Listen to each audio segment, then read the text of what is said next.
अस्सलाम वालेकुम student, welcome to my YouTube channel Physiounique. तो आज जो हम टॉपिक स्टडी करेंगे दैट इज़ आर्थराइटिस। आर्थराइटिस का मतलब क्या होता है कि इन्फ्लेमेशन ऑफ द जॉइंट, और अगर इसमें कोई फंक्शनल मोबिलिटी में लॉस नहीं होता तो उसको हम कहते हैं आर्थरोसिस।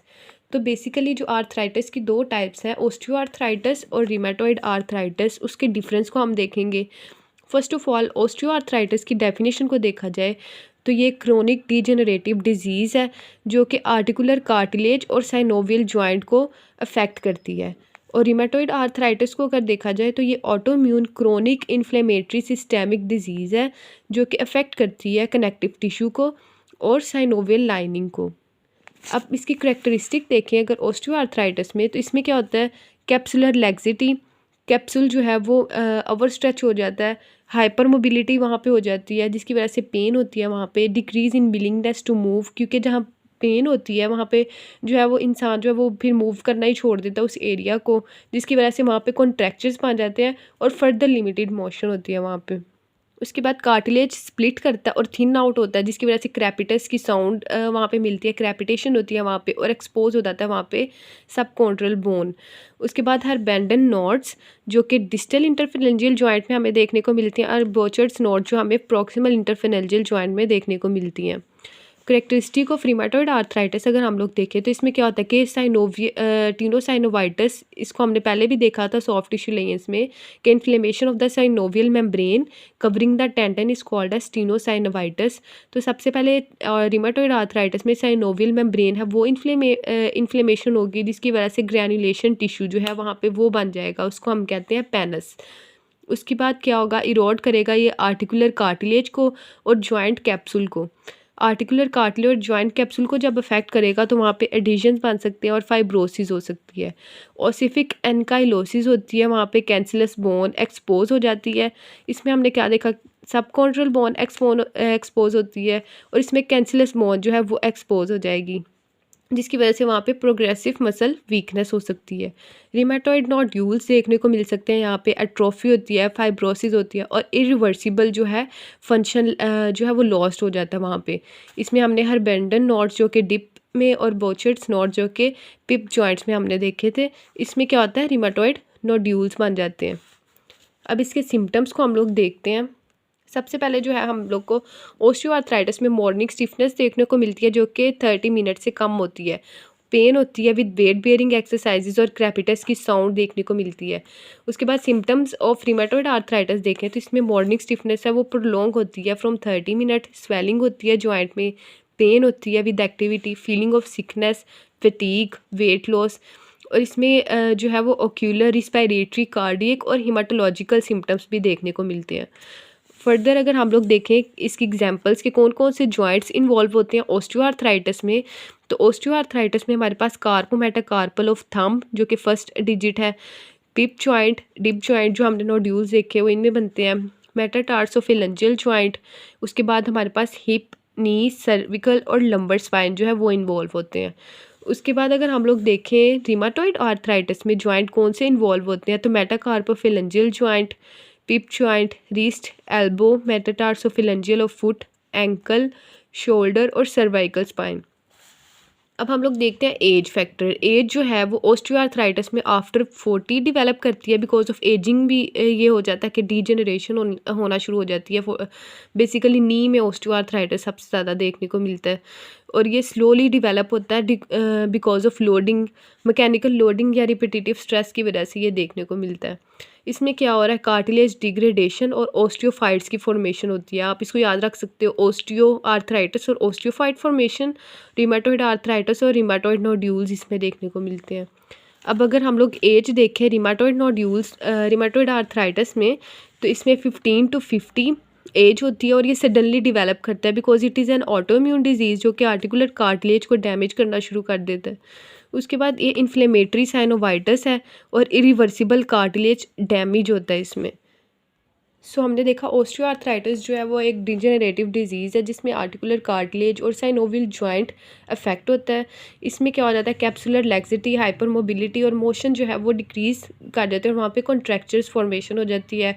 क्रैपिटस की साउंड देखने को मिलती है, हरबेंडन नॉड्स और बोचेट्स नॉड देखने को मिलते हैं। सिम्टम में मॉर्निंग स्टिफनेस है, पेन होती है विद वेट बेयरिंग एक्सरसाइजेस और क्रैपिटस। और जॉइंट इन्वॉल्व अगर हम लोग इसमें देखें तो carpometacarpal, PIP joint, DIP joint, MTP, hip, knee, cervical और लंबर स्पाइन होता है। एज आफ्टर 40 ये डिवेलप करता है। बिकॉज ऑफ मैकेनिकल लोडिंग ये डिवेलप करता है स्लोली। और इसमें क्या हो जाता है, कार्टिलेज डिग्रेडेशन और ओस्टियोफाइट की फॉर्मेशन होती है। लेकिन रिमाटॉइड आर्थराइटिस में देखें तो ये एक ऑटोम्यून क्रोनिक इन्फ्लेमेटरी डिजीज़ है जो कि कनेक्टिव टिश्यू को और साइनोवियल लाइनिंग को अफेक्ट करती है। इसकी करेक्टरिस्टिक में हमारे पास स्टीनोसाइनोवाइटिस है, पेनस की फॉर्मेशन है, एडिशन हो जाती है, फाइब्रोसिस हो जाती है। उसके बाद इसमें रिमाटॉइड नोड्यूल्स देखने को मिलते हैं और फंक्शन जो है वो इरिवर्सिबली लॉस्ट होता है। सिम्टम में इसमें हम लोग को प्रोलॉन्ग मॉर्निंग स्टिफनेस देखने को मिलती है। उसके बाद फीवर हो सकता है, ओक्यूलर, रिस्पायरेटरी, कार्डियक और हेमाटोलॉजिकल सिम्टम्स भी होते हैं। और इसकी एज जो है वो 50 है और ये सडनली डेवलप करता है क्योंकि एक ऑटोम्यून डिसऑर्डर है। और inflammatory synovitis irreversible cartilage damage के साथ हम लोग को देखने को मिलता है। अब हम देखेंगे कि ओस्टियोआर्थराइटिस और रिमेटॉइड आर्थराइटिस को किस तरह से मैनेज किया जा सकता है by physiotherapy. So first of all osteoarthritis में क्या होता है, वहाँ पे पेन होती है और स्टिफनेस होती है एट रेस्ट और विद स्ट्रेस। कि अगर आप लोग रेस्ट कर रहे हो तब भी वहाँ पे पेन होगी और स्ट्रेस अगर एक्टिविटीज़ परफॉर्म कर रहे हो तो वहाँ पे तब भी पेन होगी। और जो एक्टिविटीज़ ऑफ डेली लाइफ है वो उसमें भी लिमिटेशंस कॉज करता है। तो ओस्टियोआर्थराइटिस में हम लोगों ने सबसे पहले एजुकेट करना है पेशेंट को about the home exercise programme और डिफॉर्मिंग फोर्सेस और प्रिवेंशन किस तरह से करना है इन सबको। डिक्रीज़ करने है उसकी स्टिफनेस को और उसकी पेन को। स्टिफनेस को किस तरह से हम डिक्रीज़ कर सकते हैं with active range of motion और मोबिलाइजेशन एक्सरसाइजेस, और पेन को कैसे डिक्रीज़ कर सकते हैं विद ऑर्थोसिस और असिस्टिव इक्विपमेंट्स के साथ। उसके बाद इम्प्रूव करनी है उसकी physical conditioning with aerobic exercises. Balance को इम्प्रूव करना है with balance training activity. Endurance को इम्प्रूव करना है लो रेजिस्टेंस और हाई रेपिटेशन एक्टिविटीज़ के साथ। उसके बाद रेंज ऑफ मोशन अगर इंक्रीज़ करनी है with the help of stretching exercises. इसमें प्रिकॉशंस है कि रेजिस्टेंस एक्सरसाइजेस नहीं परफॉर्म करवानी, और क्योंकि वो पहले ही कार्टिलेज जो है वो डीजनरेटिव फेज़ में है, तो अगर आप लोग रेजिस्टेंस एक्सरसाइजेस वहाँ पे परफॉर्म करोगे तो वो बेयर नहीं कर पाएगा। और पेन जो है वो इसका लिमिटिंग फैक्टर है।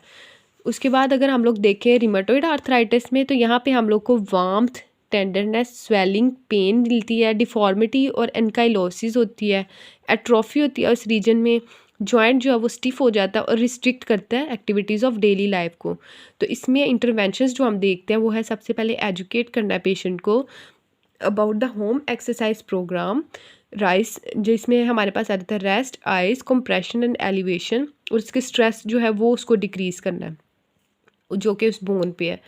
Decrease the stiffness with passive range of motion, active range of motion grade 1 और 2 joint oscillation techniques. Decrease the pain with the help of relaxation, orthosis और modalities. Minimise the atrophy with gentle isometrics in pain free range. Prevent करना है उसकी deformity को जो supportive assistive equipment से, उसको good bed positioning के बारे में बताना है और अवॉइड करना है stress on the bone. Contraindication इसमें क्या है, सबसे पहले स्ट्रेचिंग नहीं करवानी और हैवी रेजिस्टेंस एक्सरसाइजेस वहाँ पे नहीं परफॉर्म करवानी। बिकॉज इसमें क्या हो सकता है प्रिकॉशंस में, don't over stress the osteoporotic bone, क्योंकि अगर एक बोन में पहले ही मिनरल डेंसिटी कम है तो अगर उसको आप ओवर स्ट्रेच करोगे तो वो फिर फ्रैक्चर के चांसेस उसमें हो सकते हैं। तो अभी हमने देखा management of osteoarthritis and rheumatoid arthritis कि इसमें पेन और स्टिफनेस होती है और एडीएल्स जो है वो अफेक्टेड होते हैं। तो एजुकेट करना है पेशेंट को, उसकी स्टिफनेस को कम करना है, उसकी पेन को कम करना है, फिजिकल कंडीशनिंग को इम्प्रूव करना है, बैलेंस को इम्प्रूव करना है, इंड्योरेंस और रेंज ऑफ मोशन को इंक्रीज़ करना है। उसके बाद रिमेटॉइड आर्थराइटिस में सबसे पहले एजुकेट करना है, उसकी स्टिफनेस और पेन को कम करना है। उसके बाद उसमें एट्रोफी या मसल की या फाइब्रोसिस है उसको कम करना है with isometric in pain free range. Prevent करना है उसकी डिफॉर्मिटी को विद सपोर्टिव असिस्टिव इक्विपमेंट्स और अवॉइड करना है stress on the part. Contraindication are stretching और heavy resistance exercise. So that's all for today. Thank you.